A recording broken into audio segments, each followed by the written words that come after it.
और रात रात भर मोबाइल की स्क्रीन पे जागने वालों, गाने सुन करके रात में सो गए, आंख कब्र में जाकर के खुली तो कौन है जो तुम्हारे काम आएगा?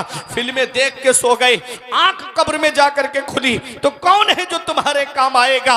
अपना रिश्ता नबी की बारगाह से मजबूत कर लो, अपना रिश्ता नबी की चौखट से मजबूत कर लो। जहां बाप बेटे के काम नहीं आता, जहां भाई भाई के काम नहीं आता, जहां रिश्तेदार रिश्तेदार के काम नहीं आते हैं, वहां मदीने वाले मुस्तफा अपने गुलामों के काम आते हैं, अपने आशिकों के काम आते हैं। कब्र में सरकार आए तो मैं कदमों पे गिरूं, जब फरिश्ते मुझे उठाएं तो मैं उनसे यूं कहूं, अब तो पाए नाज से मैं ऐ फरिश्तों क्यों उठूं, मर के आया हूं यहां इस दिलरुबा के वास्ते। वो मुअज़्ज़ज़ थे जमाने में मुसलमान होकर और हम ख्वार हुए तारीके कुरान होकर।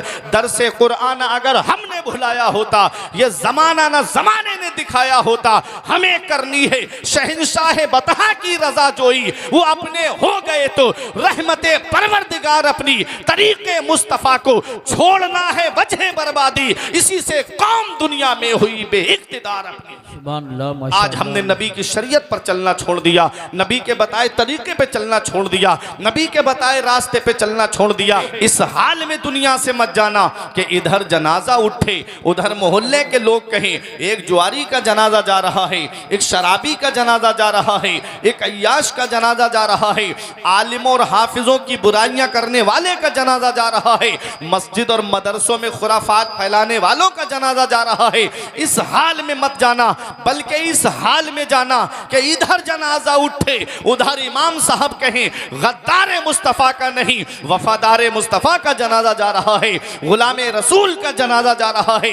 जब इस हाल में जाओगे तो यही कहोगे ये नाज ये अंदाज हमारे नहीं होते, दामन में अगर टुकड़े तुम्हारे नहीं होते, बेदाम ही बिक जाइए बाजारे नबी में। इस शान के सौदे में खसारे नहीं होते, मिलती ना अगर भीख हुजूर आपके दर से, इस ठाट से मंगतों के गुजारे नहीं होते। नारे तकबीर, नारे रिसालत, नारे गौसियत, मसलकी आला हजरत मौलाना फुरकान मंजरी। सुभान। अच्छे काम करके दुनिया से जाओ, मुत्तकी बन के दुनिया से जाओ, परहेजगार बन के दुनिया से जाओ। मेरे अजीजों, ये दुनिया चंद दिन की है। आओ मैं आपको बताता हुआ चलूं। अल्लाह फरमाता है इंसाफ करने का हमको हुक्म दे रहा है, और इंसाफ किसे कहते हैं? हर हकदार को उसका हक दिया जाए। हुकूकुल इबाद में, बंदों के हक में सबसे पहला हक जिसका है वो माँ बाप हैं। सबसे पहला हक बंदों के हुकूक में जिसका है वो माँ बाप हैं। माँ बाप अल्लाह रब्बुल इज़्ज़त की वो अजीम नेमत हैं, इसका पता हमें तब चलता है जब बाप की चारपाई घर से उड़ती है, जब माँ की चारपाई घर से उड़ जाती है, तब हमें एहसास होता है आज कितनी बड़ी सपोर्ट मेरे घर से चली गई, आज कितना बड़ा साया मेरे सर से चला गया। मेरे अजीजों, जब तक बाप जिंदा होता हम उसकी कद्र नहीं करते, जब तक माँ जिंदा होती हम उसकी कद्र का एहसास नहीं करते। मेरे अजीजों, जिस दिन माँ की चारपाई घर से उड़ती है उस दिन एहसास होता है कि आज कितनी बड़ी सपोर्ट मेरे घर से चली गई। माँ क्या है ये उससे पूछिए जिसके सर से माँ की ममता का साया चला गया। बाप क्या है उससे पूछो जिसके सर से बाप की शफकत का साया चला गया। ये हमारे कारी यूसुफ रजा संभली साहब यहाँ तशरीफ फरमा है। अभी कुछ दिनों पहले इनकी वालिदा का इंतकाल हुआ। परवरदिगार आलम उनको जन्नत में आला मकाम अता फरमाए। परवरदिगार आलम उनके गुनाह सगीरा और कबीरा को माफ फरमाए। बताऊं मैं आपको माँ क्या होती है? ये रात के 2 बजे 3 बजे जब हम जलसा करके घरों पे जाते हैं, ऐसे कोहरे के आलम में भी जब गाड़ी दरवाजे पे पहुंचती है तो अंदर से किसी और की आवाज़ नहीं आती, अंदर से माँ की आवाज़ आती है या बाप की आवाज़ आती है कि बेटा अभी दरवाज़ा खोलते हैं। क्या समझे? ये माँ बाप है, बेटा बाहर चला जाए, इनकी नज़रें दरवाजे पे लगी रहती हैं। ये माँ बाप है जिनकी निगाहें दरवाजे पे जमी रहती हैं कि मेरा बेटा अभी बाहर गया है, घर पे आया नहीं है। माँ फ़ोन करके बार बार पूछती, बेटा इतनी सर्दी है तुम कहाँ चले गए? मेरे लाल इतना कोहरा पड़ रहा है तुम कहाँ हो? और बेटा जब गुस्से में फ़ोन काटता है कि माँ क्या फ़ोन करके परेशान करती है, मैं दोस्तों के साथ में मुरादाबाद में पार्टी करने आया हूँ, मैं दोस्तों के साथ फला जगह पे घूमने के लिए आया हूं, अब मुझे दोबारा फोन नहीं करना। जिस माँ का फोन तुमने गुस्से में काटा, एक दिन आएगा कि कोई फोन करने वाला नहीं होगा। उस दिन एहसास होगा कि आज कितना बड़ा साया मेरे सर से चला गया। मेरे अजीजों, माँ जिंदा है तो उसकी कद्र कर लो, माँ जिंदा है तो उसकी खिदमत कर लो। आज का नौजवान भाई मेरा कहता है, मेरे बाप ने मेरे लिए क्या किया है। बाप अल्लाह रब्बुल इज्जत की वो अजीम नेमत है। हमारे बुजुर्गों ने फरमाया कि बाप आंगन में लगे हुए पेड़ की तरह होता है। जब शिद्दत की धूप पड़ती है, जब शिद्दत की गर्मी पड़ती है, जब गरम गरम लू के थपेड़े होठों को खुश्क कर देते हैं, ऐसे आलम में सबसे बेहतर और मुनासिब साया पेड़ का साया होता है। आदमी पेड़ के नीचे कुर्सी डाल के बैठे, आराम मिल जाएगा। गर्मी में पेड़ के नीचे चारपाई बिछा के बैठो, सुकून मिल जाएगा। पेड़ के पत्ते तोड़ के देखना, गर्मी में ऊपर से गर्म होते हैं, नीचे बैठने वाले को छांव पहुंचाते हैं, नीचे बैठने वाले को सुकून पहुंचाते हैं। हमारे बुजुर्गों ने कहा, बाप आंगन में लगे हुए पेड़ की तरह होता है। जिस दिन ये पेड़ आंगन से उखड़ गया, उस दिन धूप भी परेशान करेगी, गरम गरम लू के थपेड़े भी परेशान करेंगे। ऐ ज़िया माँ बाप के साये की ना कदरी ना कर, ऐ ज़िया माँ बाप के साये की ना कदरी ना कर। धूप काटेगी बहुत जब ये शजर गिर जाएगा। धूप कैसी भी हो साया नहीं खोने देता, राह कैसी भी हो बेबस नहीं होने देता। बेच के अपना लहू चाहे वो रोटी लाए, बाप औलाद को भूखा नहीं सोने देता। बेशक बेशक, सुभान ये अल्लाह, बाप है जो औलाद को भूखा नहीं सोने देता। आज वही बाप बूढ़ा हुआ, हमने उसका बिस्तर घर से बाहर कर दिया। आज वही माँ बुढ़ापे की दहलीज पे पहुंची, जब उसे हमारे सहारे की जरूरत हुई, हमने अपनी माँ का बिस्तर घर से बाहर कर दिया। आज हमारे कमरों में कूलर चले, गर्म एसी का इंतजाम, अल्लाह अकबर। और माँ है कि अपने पुरानी झोपड़ी में रह कर के जिंदगी गुजार रही है। क्या इस दिन के लिए बाप ने औलाद को पाला था? क्या इस दिन के लिए माँ ने औलाद के लिए दुआएं की थी? जब माँ बाप बुढ़ापे की दहलीज पे पहुंचे तो औलाद माँ बाप का बिस्तर घर से बाहर कर दे। हम मौलाना रूम फरमाते हैं, पहली मोहब्बत है माँ बाप की जो दुनिया में बदला मांगती है। अगर तुम अपने माँ बाप के साथ भलाई करोगे तो तुम्हारी औलाद तुम्हारे साथ भलाई करेगी, और अगर तुमने अपने माँ बाप के साथ भलाई नहीं की तो बुढ़ापे में ये उम्मीद लगा के मत बैठना कि तुम्हारी औलाद तुम्हारा सहारा बन जाएगी। ऐ मेरे अजीजों, एक शायर का मुझे शेर याद आता है कि दिया था अब्बा ने जो एक झूमर बेच डाला था, दिया था अब्बा ने जो एक झूमर बेच डाला था, खुशी से अपने अरमानों का दफ्तर बेच डाला था। बुलंदी मिल गई तो भूल बैठे हैं वही बेटे, कभी जिनके लिए अम्मी ने जेवर बेच डाला था। बुलंदी मिल गई तो भूल बैठे हैं वही बेटे, कभी जिनके लिए अम्मी ने जेवर बेच डाला था। ऐ मेरे अजीजों, पैसों के लिए भेजते हैं बच्चे अरब हम, खुशियों की घड़ी आई तो बच्चे नहीं आए। किस काम की परदेश में फिर ऐसी कमाई जब माँ के जनाजे पे ही बेटे नहीं आए। अल्लाह अकबर। मेरे अजीजों, माँ बाप अल्लाह की बहुत बड़ी नेमत हैं। आओ मैं आका की एक हदीस पाक सुनाता हूँ। मेरे आका की बारगाह में यमन के नौजवान सहाबी आए और आके अर्ज करते हैं, या रसूल अल्लाह, मैं यमन से आया हूँ, जितनी जिंदगी मेरी बची है मदीने शरीफ में गुजारूंगा, अब वापस यमन नहीं जाना चाहता। मेरा इंतकाल हो गया तो मेरा मदफन मदीने शरीफ में बनेगा, अब मैं वापस यमन नहीं जाऊंगा। आका ने इरशाद फरमाया, हल्लका अबवाया, क्या तुम्हारे माँ बाप जिंदा हैं? क्या तुम्हारे माँ बाप हयात हैं? अर्ज किया, हाँ या रसूल अल्लाह, माँ बाप तो जिंदा हैं। आका ने फरमाया, क्या इजाज़त लेकर आए हो? क्या माँ बाप से पूछ कर आए हो? अर्ज़ किया, हाँ या रसूल अल्लाह, मैं माँ बाप से पूछ कर आया हूँ। आका ने फरमाया, जब इजाज़त ली तो ये बताया कि अब उनका बेटा वापस नहीं आएगा? अर्ज़ किया, हाँ या रसूल अल्लाह, मैंने ये भी बताया है कि आखिरी बार मेरा चेहरा देख लो, अब आज के बाद मैं वापस नहीं आऊँगा। मेरे आका फरमाते, जब तुमने ये कहा कि अब उनका बेटा वापस नहीं आएगा तो उनका हाल क्या था? हंस रहे थे कि रो रहे थे? सहाबी की आंखों में आंसू आ गए। अर्ज़ करते हैं, या रसूल अल्लाह, जब मैंने अपने माँ बाप से कहा कि मुझे आखिरी बार देख लो, अब मैं मदीने शरीफ में रहूँगा, वापस नहीं आऊँगा, तो मेरे माँ बाप मेरे गले लग के फूट फूट के रो रहे थे, उनकी आंखों में आंसू थे। पैगंबर इस्लाम तशरीफ फरमा थे, जलाल आ गया आका को, उठ के खड़े हो गए, इरशाद फरमाते हैं इरजी इलैहिमा फअदहिकहुमा कमा अबकैतहुमा, ए मेरे सहाबी वापस चले जाओ और जहां से आए हो वहीं लौट के चले जाओ, और जैसे माँ बाप को रुला के आए हो वैसे उन्हें हंसा दो, वो यमन में खुश हो जाएंगे, तेरा नबी तुझसे मदीने में राजी हो जाएगा। ओ माँ बाप को सता करके उम्रे के टूरों पे टूर करने वालों, ओ माँ बाप को सता करके बगदाद के चक्करों पे चक्कर लगाने वालों, माँ बाप एक एक पैसे की दवाई के लिए परेशान हैं और बेटा अजमेर की बड़ी देग में पैसे डाल कर आ रहा है, माँ बाप एक एक पैसे की दवाई के लिए परेशान है और बेटा शिमला मसूरी नैनीताल की सैर कर रहा है। याद रखना आका फरमाते हैं जिससे उसके माँ बाप राजी उससे अल्लाह राजी, उसका रसूल राजी, और जिससे उसके माँ बाप नाराज उससे ना अल्लाह राजी ना उसका रसूल राजी। घर में रूठे हुए माँ बाप को मना लो, वो हाथ उठा के दुआ कर देंगे। आका फरमाते हैं माँ बाप की दुआ औलाद के हक में ऐसे कबूल होती है जैसे नबियों की दुआ उम्मत के हक में कबूल होती है। दुकान में बरकत नहीं है तो माँ बाप से दुआएं कराओ, कारोबार में बरकत नहीं है तो माँ बाप से दुआएं कराओ, घरों के अंदर सुकून नहीं है तो माँ बाप से दुआएं कराओ, मुसीबतों ने घरों का दरवाजा देख लिया है तो माँ बाप से दुआएं कराओ। मेरे सर से मेरी सारी मुसीबत डाल देती है मेरी माँ, मेरे दामन में दुआएं डाल देती है। परेशान हो अंधेरों से तो जाओ माँ के कदमों में, वो जब चाहे मुकद्दर में उजाले डाल देती है। माँ बाप की दुआएं लिया करो। माँ बाप अल्लाह की बहुत बड़ी नेमत, इसका पता तब चलता है जब माँ का साया सर से उड़ जाता है। चीज की कद्र चीज के ना होने पे की जाती है।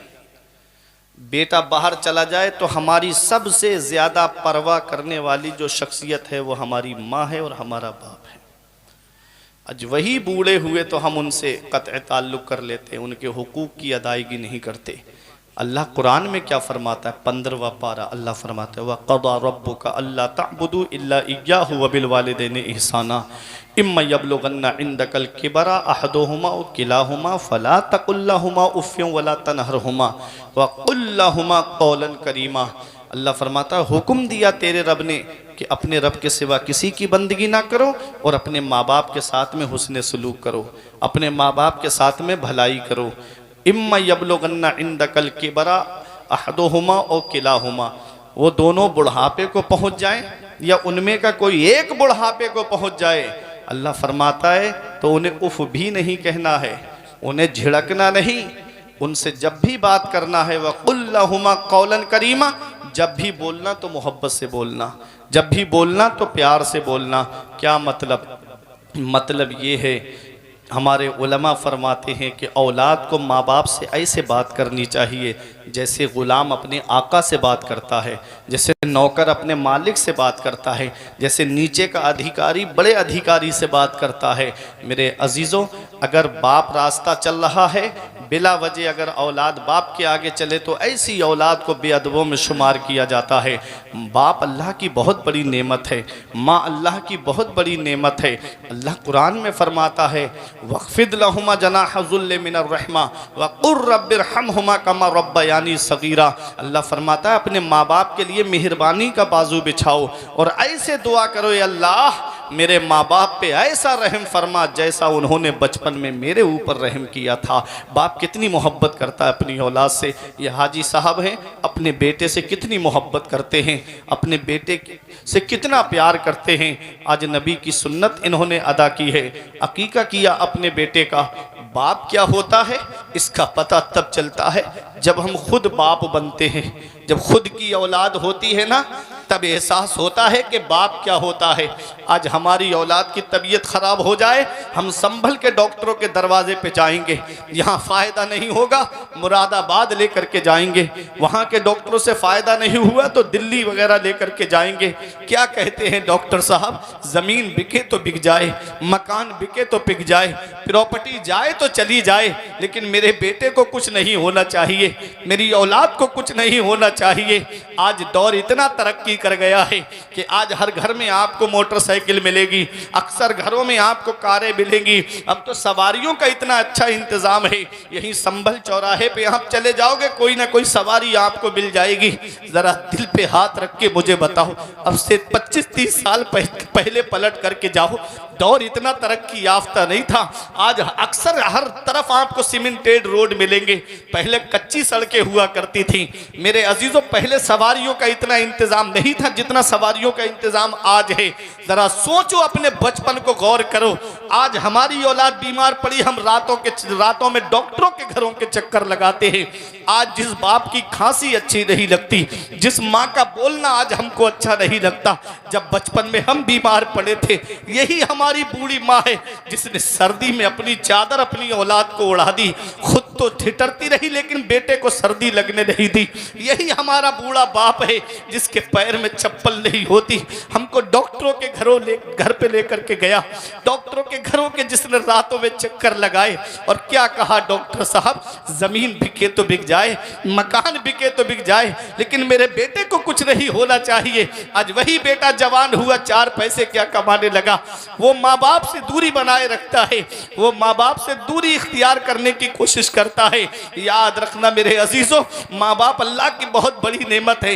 इस दौर में जहाँ हर चीज में आपको मिलावट मिलेगी, दूध में आपको मिलावट मिलेगी, घी में आपको मिलावट मिलेगी, चीनी और खाने पीने की अशिया में आपको मिलावट मिलेगी। इस मिलावटी दौर में अगर बगैर मिलावट के कोई चीज है तो वो माँ बाप की मोहब्बत है, जिसमें कोई मिलावट नहीं होती है। जो अपनी औलाद से मोहब्बत करते हैं तो सच्ची मोहब्बत करते हैं। बेशक सुभान अल्लाह। नारे तकबीर, नारे रिसालत, नारे गौसियत, मसलकी आला हजरत मौलाना फुरकान मंजरी साहिब। अपने बचपन को याद करो। अल्लाह फरमाता है अपने माँ बाप के लिए ऐसे दुआ करो, या अल्लाह मेरे माँ बाप पे ऐसा रहम फरमा जैसा उन्होंने बचपन में मेरे ऊपर रहम किया था। कैसे बाप सीने से लगा के रखता है, कैसे बाप अपने कलेजे से औलाद को लगा के रखता है। आज वो बेटा क्या जाने जिसे मोबाइल चलाने से फुर्सत नहीं मिलती, जिसे मोबाइल चलाने से फुर्सत नहीं मिलती, वो बेटा क्या जाने कि उसके बाप ने कितनी रातें बैठ करके गुजारी हैं। उसे क्या पता कि उसकी माँ ने कितनी रातें जो है इसके सरहाने बैठ करके गुजारी हैं। एक रोज़ मैंने क्या कहा, तबीयत ख़राब है, माँ ने तमाम रात दुआ में गुजार दी।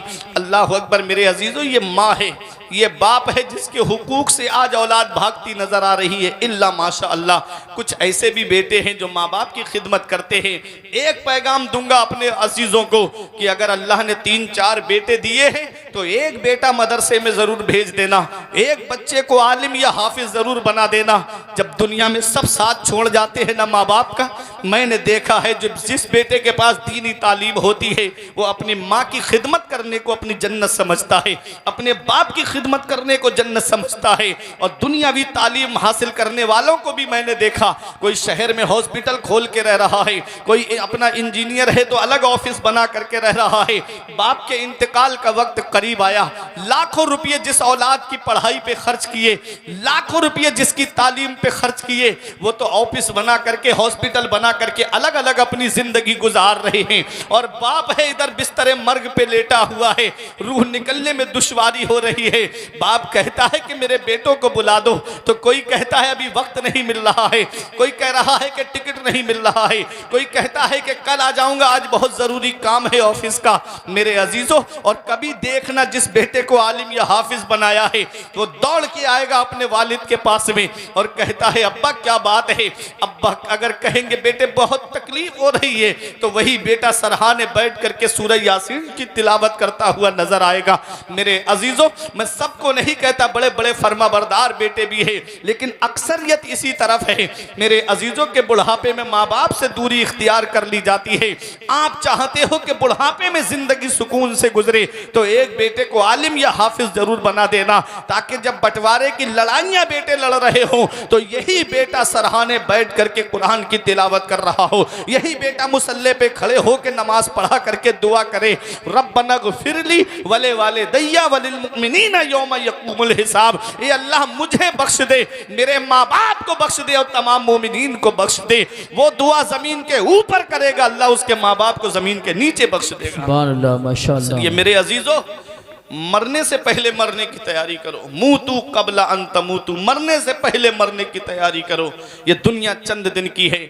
माँ बाप के हुकूक औलाद पर बहुत हैं।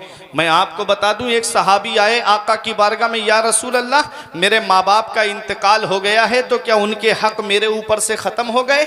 आका ने फरमाया 5 हक हैं जो अभी बाकी हैं, बाकी जितने हुकूक हैं वो इन्हीं 5 की ज़िम्न में आते हैं।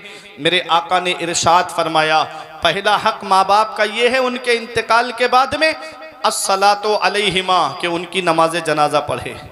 औलाद क्या करे? उनकी नमाज जनाजा पढ़े। और दूसरा हक आका फरमाते अल इस्तिग़फ़ारु लहुमा, औलाद अपने माँ बाप के लिए बख्शिश की दुआ करती रहे, औलाद अपने माँ बाप के लिए मग़फ़िरत की दुआ करती रहे। 2, तीसरा हक माँ बाप का ये है, उनका इंतकाल हो जाए तो मेरे आका फरमाते हैं कि माँ बाप की वजह से जो रिश्ते कायम हैं, जो रिश्ते हैं, माँ की तरफ से ननिहाल का रिश्ता, बाप की तरफ से ददिहाल का रिश्ता, इन रिश्तों को ख़त्म ना किया जाए माँ बाप के इंतकाल के बाद में, बल्कि औलाद इन रिश्तों को बाकी रखे। अगर उनकी बेटी है तो अपनी बहन से रिश्ता बाकी रखे, अगर उनकी बाप की बहन है तो फूफी से रिश्ता बाकी रखे, ख़त्म ना करे उनके इंतकाल के बाद में। मेरे अजीज़ों, मेरे आका हुजूर सल्लल्लाहु ताला अलैहि वसल्लम फरमाते हैं, सिल मन कता का, जो तुझसे रिश्ता तोड़े तू उससे रिश्ता जोड़, और जो तुझ पे जुल्म करे तू उसे माफ़ कर दे। आज अल्लाह माफ़ करने वालों को पसंद फरमाता है, अल्लाह माफ़ करने वालों को पसंद फरमाता है।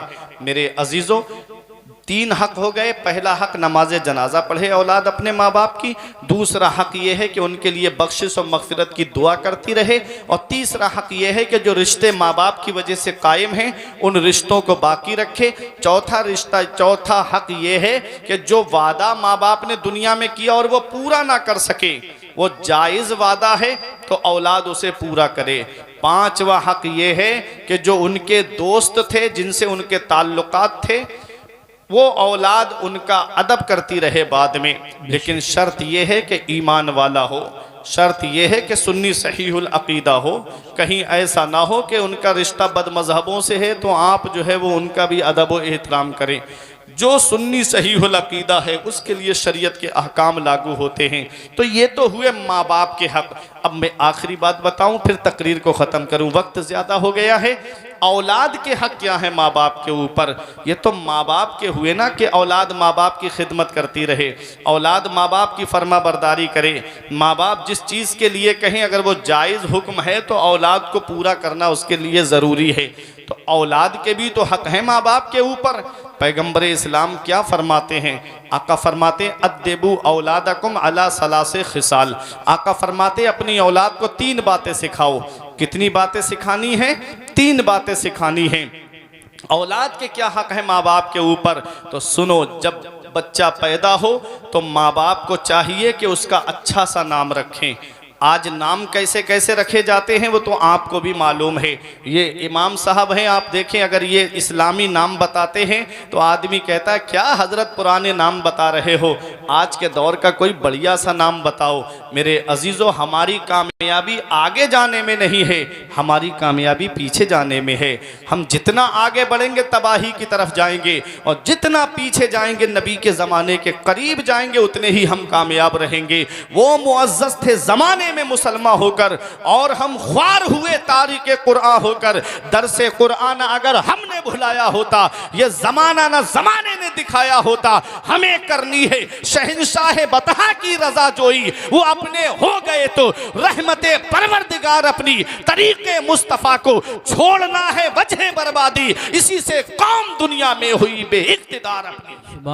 आज हमने नबी की शरीयत पर चलना छोड़ दिया, नबी के बताए तरीके पे चलना छोड़ दिया, नबी के बताए रास्ते पे चलना छोड़ दिया। पैगंबर इस्लाम फरमाते हैं सबसे अच्छा नाम अब्दुल्ला अब्दुर्रहमान है।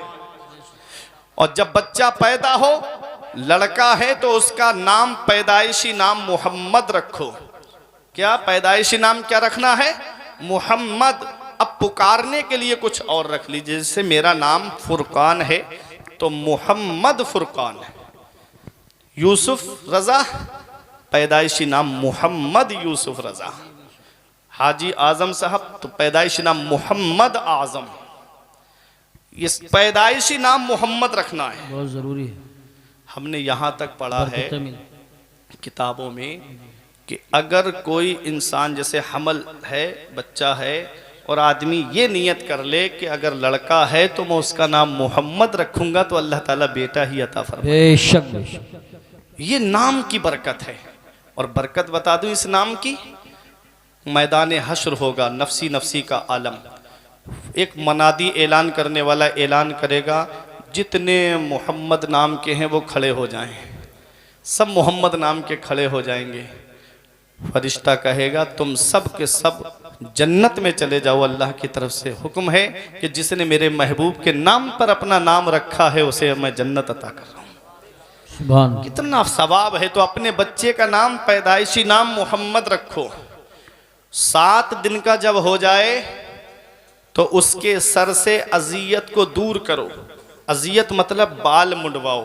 मेरे आका हुजूर सल्लल्लाहु अलैहि वसल्लम ने अपने नवासे हजरत इमाम हसन और इमाम हुसैन का 7वें दिन अकीका किया। 7वें दिन बाल मुंडवाए और बालों के बराबर चांदी सदका की आका ने। लड़का है तो उसके लिए 2 बकरे, और लड़की है तो उसके लिए 1 बकरी। और अगर इतनी इस्तिताअत नहीं है, इतना पैसा नहीं है आपके पास में, सिर्फ 1 बकरे का या 1 बकरी का पैसा है, तो आप उसको भी अकीके में ला सकते हैं। अकीका सुन्नत है। अकीका है क्या? देखो, आज एक पैगाम लेके जाओ। आज हम बच्चे का अकीका नहीं करते, लेकिन जब छठी वगैरह होती है तो उसमें हम कितना खर्चा कर देते हैं। उसमें गोश्त तो बनता ही है, जो मेहमान आते हैं उनके लिए ज़ियाफ़त का तो इंतज़ाम होता ही है। तो क्या अच्छा होता कि उस मौके पे हम अकीका कर देते और वही गोश्त मेहमानों की ज़ियाफ़त के लिए इस्तेमाल में ले आते, तो नबी की सुन्नत भी अदा हो जाती और मेहमानों की मेहमान नवाजी भी हो जाती। उस मौके पे हम सुन्नत अदा नहीं करते नबी की। कितना सवाब है अकीके का। अकीके में क्या दुआ पड़ी जाती है? दुआ पड़ी जाती है, ए अल्लाह, इस जानवर के गोश्त के सदक़े में मेरे बच्चे के गोश्त को सलामत रख, इसकी हड्डियों के बदले में मेरे बच्चे की हड्डियां सलामत रख, इसके बालों के सदक़े में मेरे बच्चे के बालों को सलामत रख। अल्लाह उनकी हिफाजत फरमाता है, अल्लाह उन आज़ा की हिफाजत फरमाता है। तो हमें अपने बच्चों का अकीका करना चाहिए।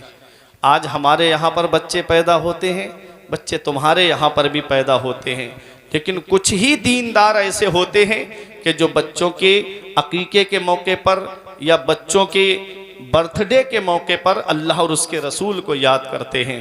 वरना ऐसे ऐसे हालात बन गए हैं कि कोई डांस पार्टी लेकर के आ रहा है, कोई सिर्फ डीजे ला के दरवाजे पे बच्चे अपने आप नौजवान लड़के नाचते हुए नजर आते हैं। ये हाल आज मुसलमानों का हो गया है।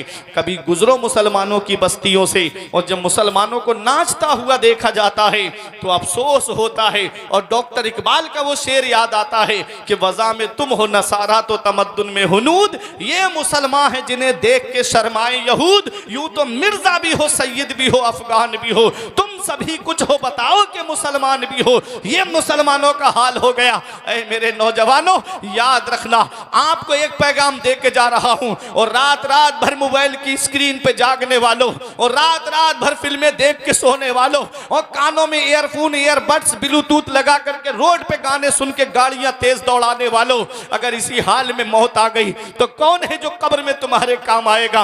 गाने सुन करके रात में सो गए, आंख कब्र में जाकर के खुली तो कौन है जो तुम्हारे काम आएगा? फिल्में देख के सो गए, आंख कब्र में जाकर के खुली तो कौन है जो तुम्हारे काम आएगा? अपना रिश्ता नबी की बारगाह से मजबूत कर लो, अपना रिश्ता नबी की चौखट से मजबूत कर लो। जहां बाप बेटे के काम नहीं आता, जहां भाई भाई के काम नहीं आता, जहां रिश्तेदार रिश्तेदार के काम नहीं आते हैं, वहां मदीने वाले मुस्तफा अपने गुलामों के काम आते हैं, अपने आशिकों के काम आते हैं। कब्र में सरकार आए तो मैं कदमों पे गिरूं, जब फरिश्ते मुझे उठाएं तो मैं उनसे यूं कहूं, अब तो पाए नाज से मैं ऐ फरिश्तों क्यों उठूं, मर के आया हूं यहां इस दिलरुबा के वास्ते। अच्छे काम करो, मुत्तकी बनो, परहेजगार बनो। मेरे अजीजों, जब बच्चा 7 दिन का हो जाए तो उसके बालों को मुंडवाओ और उसका अकीका करो। अब आके मेरे आका हुजूर सल्लल्लाहु अलैहि वसल्लम ने क्या हमको पैगाम दिए हैं। देखो बच्चे की तरबियत कैसे करनी है, हमको बच्चे को कैसे शरीयत के माहौल में ढालना है। जब बच्चा 7 साल का हो जाए तो उससे कहो कि नमाज पढ़।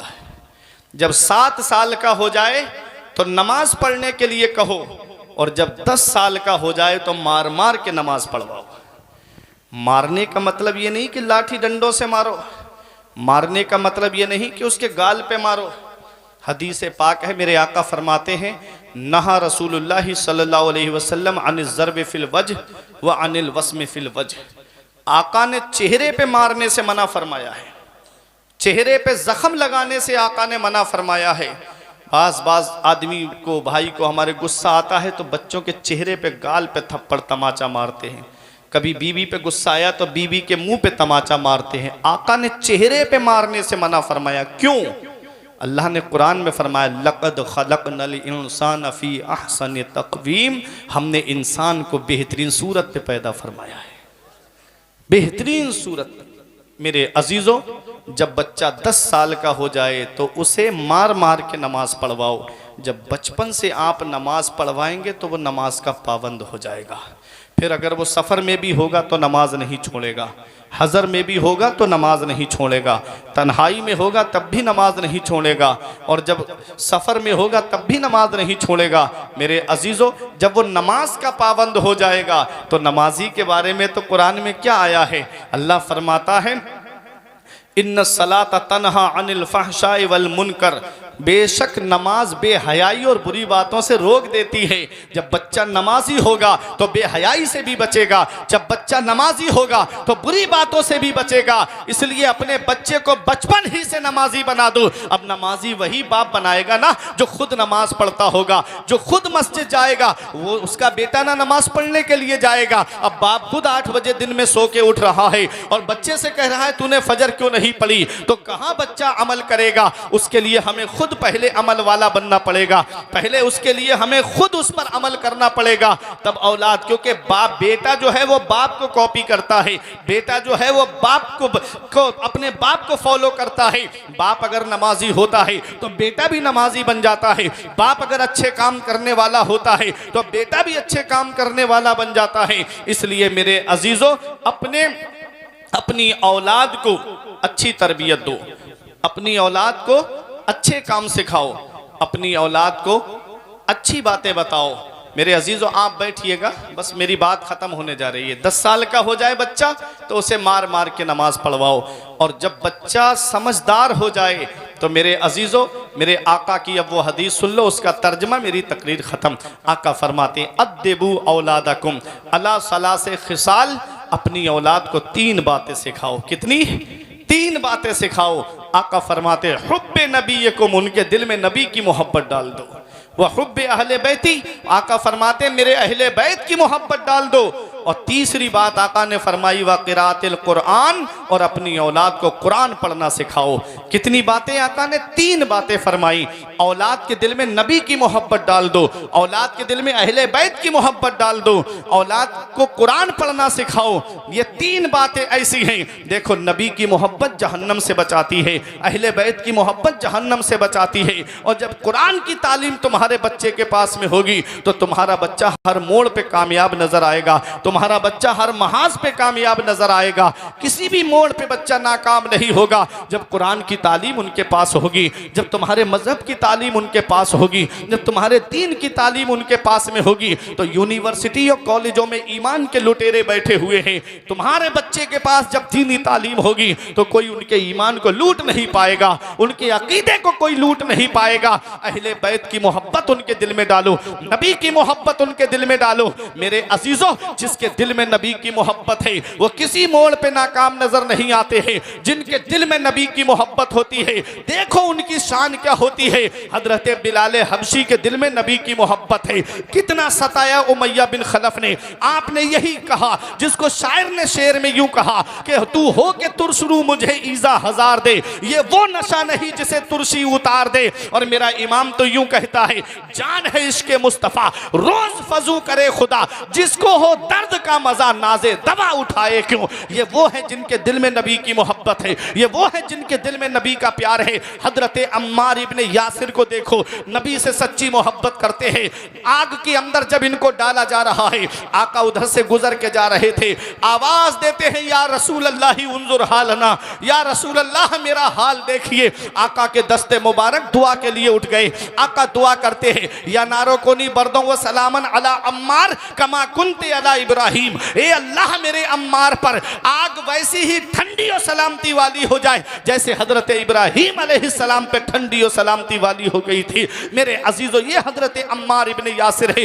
आग के अंदर गए, थोड़ी देर के बाद बाहर निकल आए। हजरत अम्मार इब्ने यासिर जब बाहर निकले तो कुफ्फारे मक्का ने सोचा कि इनको तो आग ने भी नहीं जलाया, तो लालच दिया और कहा, ए अम्मार इब्ने यासिर, तुम जिस कबीले की लड़की से कहोगे वहां तुम्हारा निकाह करा देंगे, तुम जितनी दौलत कहोगे कदमों पे ला करके डाल देंगे, तुम जिस कबीले की सरदारी मांगोगे उस कबीले का सरदार बना देंगे। बस एक शर्त है, नबी से मोहब्बत करना छोड़ दो, नबी से प्यार करना छोड़ दो, नबी का नाम लेना छोड़ दो।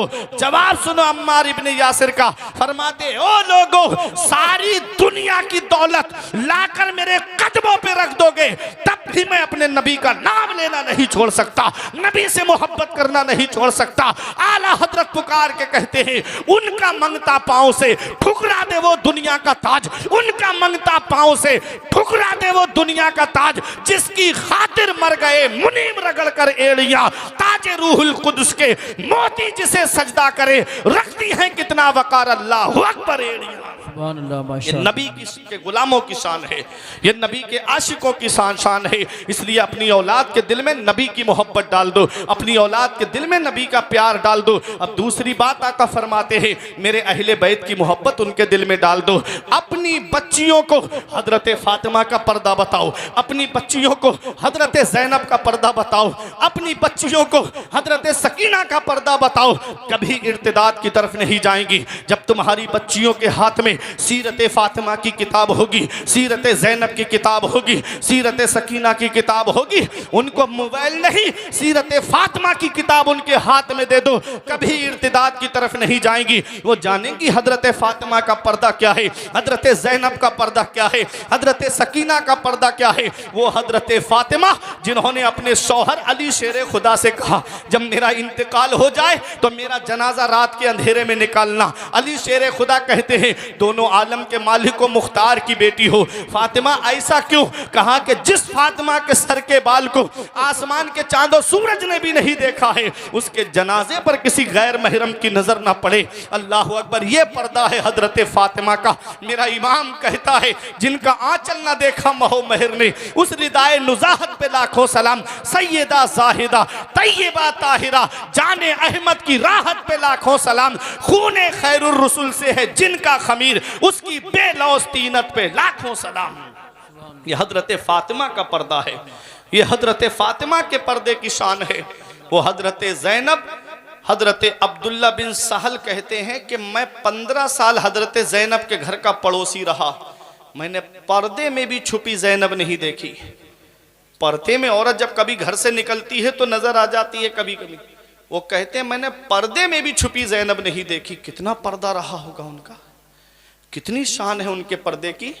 और वो हजरत सकीना, जब ये काफिला यजीद के दरबार में जा रहा था तो जब दमिश्क में दाखिल होने वाला था तो मेरे नबी के एक सहाबी ने देखा कि ये तो नवासे रसूल का सर है, तो वो रोते हुए आए और जब करीब आए तो कुछ दिरहम दीनार की थैली लेकर के हजरत सकीना के पास आए और कहा कि ये आप मुझसे कबूल कर लीजिए। आपने फरमाया मुझे नहीं चाहिए ये, और तुम कौन हो जो इस बेकसी के आलम में हमारी मदद कर रहे हो? यहाँ तो कोई हमारी मदद के लिए आगे नहीं बढ़ रहा है, तुम कौन हो? कहा मैं तुम्हारे नाना का गुलाम हूं, मैं तुम्हारे नाना का सहाबी हूं। तो हजरत सकीना ने कहा ये दिरहम हमको नहीं चाहिए, जिसके हाथ में मेरे बाबा के सर वाला नेज़ा है ये दिरहम उसको ले जाके दे दो, और उससे कहो कि ये सरे मुबारक लेके आगे चला जाए, हमारे करीब से दूर चला जाए। तो कहा इससे आपको क्या फ़ायदा होगा? तो हजरत सकीना ने कहा कि ये सर मुबारक हमारे बराबर में चल रहा है तो लोगों की नज़रें हमारे चेहरों पे पड़ रही हैं। जब ये सर मुबारक आगे चला जाएगा तो नज़रें सबकी सर मुबारक पे होंगी, हमारा पर्दा महफूज रहेगा। ये अपनी बच्चियों को बताओ, कभी इर्तिदाद की तरफ नहीं जाएंगी। अपनी बच्चियों को हजरत फातिमा का पर्दा बताओ, अहले बैत की शान बताओ उनको। अपने बच्चों को, अपने बेटों को इमाम हुसैन की इस्तिकामत बताओ, इमाम हुसैन का सब्र बताओ। आका फरमाते हैं मेरे अहले बैत की मोहब्बत उनके दिल में डाल दो, मेरे अहले बैत का प्यार उनके दिल में डाल दो। और अहले बैत क्या हैं, पंजतन क्या हैं? आका ने फरमाया राई तो लैलता उसरिया भी अला बाबिल जन्नत मकतूबा। आका फरमाते जब मैं मेराज को तशरीफ़ ले गया तो मैंने जन्नत के दरवाजे पे लिखा हुआ देखा। सहाबा ने अर्ज़ किया आका क्या लिखा हुआ था? आका फरमाते हैं लिखा है ला इलाहा इल्लल्लाहु मुहम्मदुर रसूलुल्लाह। कलमा शरीफ लिखा है और लिखा है अलीयुन हिब्बुल्लाह, फातिमतो खियारतुल्लाह, अल हसन वल हुसैन सिफ़वतुल्लाह व अला बाग़िदिहिम लानतुल्लाह। मेरे आका फरमाते जन्नत के दरवाजे पे मेरा नाम लिखा हुआ है और लिखा है कि अली अल्लाह का महबूब है, फातिमा अल्लाह की पसंदीदा बंदी है, हसन और हुसैन अल्लाह के चुनीदा बंदे हैं, और जो इनसे बुग़्ज़ रखता है, जो इनसे नफरत करता है, उस पर अल्लाह की लानत है। मेरे अजीज़ों क्या समझे, जन्नत के दरवाजे पे मेरे नबी का नाम लिखा है, जन्नत के दरवाजे पर मौला अली का नाम लिखा है, जन्नत के दरवाजे पर हजरत फातिमा का नाम लिखा है, जन्नत के दरवाजे पर हसनैन करीमैन का नाम लिखा है। मैं शायर अहले सुन्नत भाई हसीबुर रहमान के मकान पर जाऊं तब तक घर के अंदर दाखिल नहीं होगा जब तक शायर साहब की इजाजत नहीं होगी। मैं नकीब अहले सुन्नत कारी यूसुफ रजा संबली के मकान पर जाऊं तब तक घर के अंदर नहीं जा सकता जब तक कारी साहब की इजाजत नहीं होगी। मैं मौलाना इमरान नईमी साहब के मकान पर जाऊं जब तक घर के अंदर नहीं जा सकता जब तक नईमी साहब की इजाजत नहीं होगी। अरे जन्नत के दरवाजे पर किसका नाम लिखा है? दुनिया का हाल यह है कि जब तक घर वाले की इजाजत नहीं होती है हम घर के अंदर नहीं जा सकते। जन्नत के दरवाजे पर मेरे नबी का नाम लिखा है, जन्नत के दरवाजे पर मौला अली का नाम लिखा है, जन्नत के दरवाजे पर हजरत फातिमा का नाम लिखा है, जन्नत के दरवाजे पर हसनैन करीमैन का नाम लिखा है। जब तक पंजतन इजाजत नहीं देंगे किसी का बाप भी जन्नत में दाखिल नहीं हो सकता है। अल्लामा हसन कहते हैं बाग जन्नत के हैं बहरे मदह खाने अहले बैत, तुमको मुज्दा नार काए दुश्मनाने अहले बैत, उनकी पाकी का खुदाए पाक करता है बयां, आया ये ततहीर से जाहिर है शाने अहले बैत, बेअदब गुस्ताख फिरके को सुना दे ऐ हसन, यूं कहा करते हैं सुन्नी दास्ताने अहले बैत। तो मेरे अजीज़ों अहले बैत की मोहब्बत अपनी औलाद के दिल में डालो। तीसरी बात कुरान पढ़ना सिखाओ, कुरान की तालीम अपने बच्चों को सिखाओ। हज़रत अब्दुल्ला इब्न मसूद फरमाते हैं मन अरदल इल्मा फ़अलैहि बिल कुरान, जो तालीम का इरादा करे, जो एजुकेशन का इरादा करे, जो शिक्षा का इरादा करे, उसे चाहिए कि वो पहले कुरान की तालीम हासिल करे। पहले अपने बच्चों को कुरान पढ़ना सिखाओ, फिर उसके बाद चाहे डॉक्टर बनाओ चाहे इंजीनियर बनाओ। जब कुरान और हदीस की तालीम उनके पास होगी तो वो अपने ईमान का सौदा करते हुए नज़र नहीं आएंगे, वो फिर काम भी करेंगे तो रज़ाए इलाही के लिए काम करेंगे। परवरदिगार आलम हम सबको अमल की तौफीक अता फरमाए। ये चंद बातें थी मैंने जो आपके सामने बयान की। दुआ है कि मेरे कुछ अर्ज़ करने में सबक़त लिसानी की वजह से या बतक़ाज़ा बशरियत कोई गलती हुई हो तो मौला मुझे मुआफ़ फरमाए। अस्तग़फिरुल्लाह रब्बी मिन कुल्लि ज़ंबिन व अतूबु इलैहि। कलमा ये पढ़े ला इलाहा इल्लल्लाहु मुहम्मदुर रसूलुल्लाह सल्लल्लाहु अलैहि वसल्लम। ये ज़िंदगी सवारी दिलशाद कीजिए, लम्हा